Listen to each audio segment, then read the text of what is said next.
This is Randy Roselle with HubsbyPreps.com with this week's edition of Trinity Talk.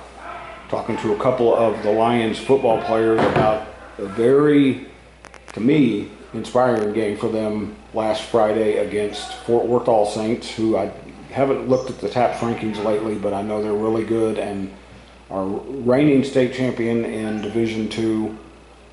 I've got Blake Mandry. Blake, right? Yes, sir. Well, I'm always afraid I'm going to call you by your dad's name.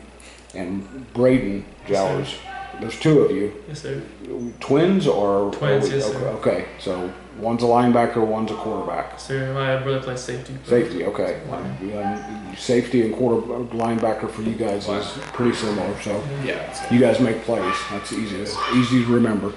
Lost 38-30 to All Saints, but Blake, you were just telling me a little bit about it. You guys led at halftime. right. Probably shocked the folks who drove over here from Fort Worth. They kind of got things going, but moral victories are not good for anybody. But the fact that you guys are toe-to-toe with one of the best teams in the state, what does that do for you guys confidence-wise? Well, first off, I'm really proud of our guys and how we played, the effort we gave. I mean, we know we're at a size disadvantage there, but I think with our effort and the amount of toughness that we had to endure throughout that game was really impressive. I think I'm really proud of our guys for working that hard and giving every play they can. But can you rephrase your question again? No, you answered. You nailed it there. Yeah, So I'm just really thinking, just really proud of our guys. Really, it's a really tough team. We were really excited to play them. Showed us a lot we need to work on, and I'm just really proud of our guys. what about you, Braydon? You guys come off of a game when you gave up some points the week before. Was it Fort Worth or was it Southwest? Fort Worth Christian. Fort Worth Christian, which was another great team. I think they came in undefeated as well. Yes, sir. Offensively, what did you like about what you guys did against All Saints? I feel like there was a lot of things that we fixed that week in practice. You know, that we watched on film against Fort Worth Christian, and we were able to fix it. And I think that we were able to, go into the game. We had all of our stuff together, and we were able to execute. And we just had a lot of guys that were, performing well, and we had, a lot of big plays. So. Yeah, the big plays. You guys Yes, hit them with some big plays, which to me, when you're the underdog, you have to come out fearless and Yes, sir. kind of take those shots. Once you hit a couple of those early, how much did that kind of let everybody kind of relax and realize, yeah, we can hang with these guys? Yeah, I think we were pretty tensed up at first, just because obviously #1 team we're playing against, but we just came in. We first drive we didn't score, but as soon as we scored, we had a big play, probably a 50-yard go ball for a touchdown. We all started, thinking, we actually have a chance. We just got to stay together and continue to do what we know. Like, you're primarily defensive guy, but when you see the offense hit for something big, how much does that get you guys going? I mean, sideline was very excited. I mean, we were just, trying to still stay secure and not get too excited, but we were very happy with how the offense was playing and how our O-line was doing. I was very happy with those guys because that's a really good D-line they had to go against, and I was really proud of them for how hard they were working that game, and I think that's what made a big difference is just the effort those guys gave. Obviously, there was some effort on defense. If you hold that team to 14 points in the first half, what was clicking for you guys on that side? Well, I think obviously our biggest problem was we had to put pressure on the quarterback because we know that guy's good, he can throw, and so the problem with that is their O-line, they're really big compared to our D-line, so I think we just had to give best effort and speed, and I think is what we tried to do to give ourselves the advantage and to get around those guys the best we could.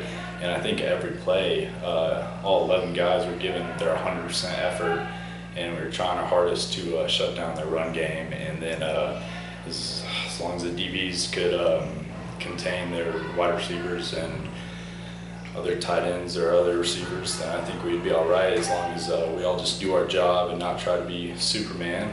We all just do our job. I think we did all right for doing that. So. I guess that when Coach hears that, he's going to be happy, because when we talked last week, 2 weeks ago, he talked about these, especially against Fort Worth Christian, Southwest Christian, and All Saints, those three in particular. He just wants you guys to be as good as you can be. He doesn't want you to try to get outside of yourselves. Yeah. And Braydon, you're the first year starting quarterback, correct? Yes, sir. And so and you had some moments in pre-district where you guys did some good things. These last couple of weeks, how has that opened your eyes a little bit about what you guys do need to do offensively, especially the way Coach said, you don't have to be perfect, but you have to be as good as you can be. I feel like we have to continue to have a balance of, the run and the pass game. One can't succeed without the other. So we got to make sure that, all of our guys are doing our assignments and that we're just, executing both ways. So I think this is real world. I'll knock on it. You guys all seem to be healthy offensively. You're getting some guys back with Joshua healthy, and how different does that make you when you have different guys you can get the ball to that they can't contain everybody, let's put it that way. I feel like it helps us, it gives us, helps us go to the ceiling that we know we can play at, because we have a lot of weapons, and when we're able to use them all and include them all in the game plan, it helps us a lot. That ceiling, that's a good segue, because I don't know where you guys' ceiling is. I don't know how many people thought you'd hang with All Saints play.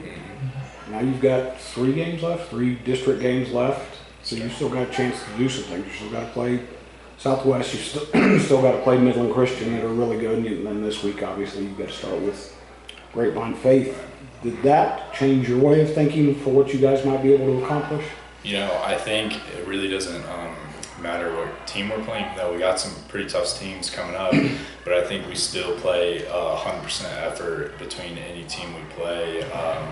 Every new quarter it's still 0-0. Every play you forget about it and move on to the next if it's a good or bad play. And I think just that every game or play we do is at 100% effort in the next coming weeks. We got some really good teams, especially ending it off. We got Midland at home, where we're just going to have to do our job, not try to be Superman, not try to do anything special, but just do our job. And I think we can do a great job coming to these next weeks. So. What do you have to do to build on what you guys did last week, this week? What's the next step for you guys? I think we really need to correct some things offensively and defensively. But playing that good of a team really showed us what we need to work on, and that's why I love playing teams like that. It's like really helps us see what we need to really just focus on. Even though we are this late into the season, we still have some problems coming up, and I think we just need to work on some alignment things, stuff like that. But other than that, I think we'll do pretty good. So. What about you? What did you learn about what the offense is capable of now that you've seen that against the number 1 team in the state? So I believe we have, the offense to stick with any team, right? And that also goes with the defense. We have the defense. So I just learned what we can do, and so we have to, practice this week with focus, and we know what we can do. We just have to go out there and do it on Friday nights. I mentioned that moral victories don't do much for anybody, but did you sense when you walked off the field the other night, Blake, that there was a little bit, you guys had your shoulders a little bit higher, chest out a little bit more, how you played? Yeah, I was really proud of everyone for playing so hard, and obviously, we still ended up with a loss, and but I don't think it's necessarily a bad loss. I think we still played really good, and we had great effort throughout the game, and I wouldn't say a bigger chest, but I would say that we are building just a little more confidence within ourselves that we can strive to be better. So. I said he'd say something that Coach would like. I'll give you a chance here because I've gotten to know Coach pretty well, and he's going to be honest with you guys. He's going to tell you, here's what I think we can do. It sounds like you guys took the game plan and executed it pretty well. That confidence he has in you, how much do you have to make sure that confidence in the coaches is there as well? Yeah, it's very important, because when he's trusting me, putting the ball in my hands and trusting that I'll make the right decisions with it, and I'm trusting him that he's making those play calls that are going to put us in the best position to succeed, and helping us in practice to be in the best position to succeed. So I mentioned 3 games left. You guys you're 0-2, but that, to me, that 0-2 is a little bit deceptive, because you still have some teams in front of you that could take care of business. What is that level of confidence now, Blake? Well, you see it as 0-2, and I see it as just next Friday. We're striving just to win that game, and then next week we'll striving just to win the next game and then the next. You know, it's like if you constantly look at the record, you're not going to really focus on the next game. So I think as we just learn from our past games, we can advance forward into our next games. So. Which is very important because Grapevine Faith comes in that save 0-2, so they've got to think that way. What are some keys against them this week? You know, I think that we have to be consistent offensively and defensively. We have to be able to run the ball. We have to be able to pass the ball, and so it just comes down to, you know, being fundamentally sound. You know, we're going to lock it in practice this week, and hopefully that'll pay off in this Friday.